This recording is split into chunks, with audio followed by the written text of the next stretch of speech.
Hello everyone, in this video I will show you how to fix low headphone volume is not working in iPhone 17 Pro Max. So let's start the video. First of all, you will check your volume from here button.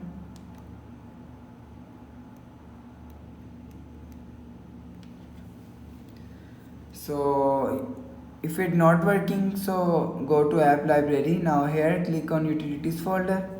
Now here click on settings app.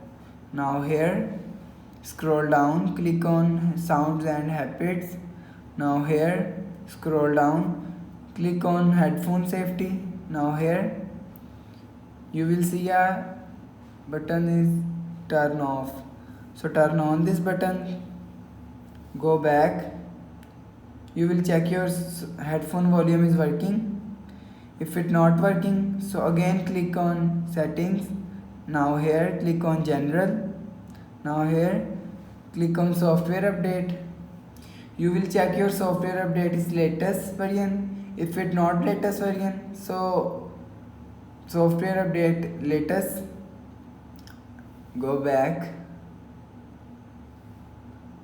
After the updating, you will check your volume is working. If it not working, so power button is volume down button, click. So power of the phone, enter the pin. You will check your headphone volume is working. So that's how you can fix low headphone volume is not working in iPhone 17 Pro Max. Hope so you like the video. Thanks for watching.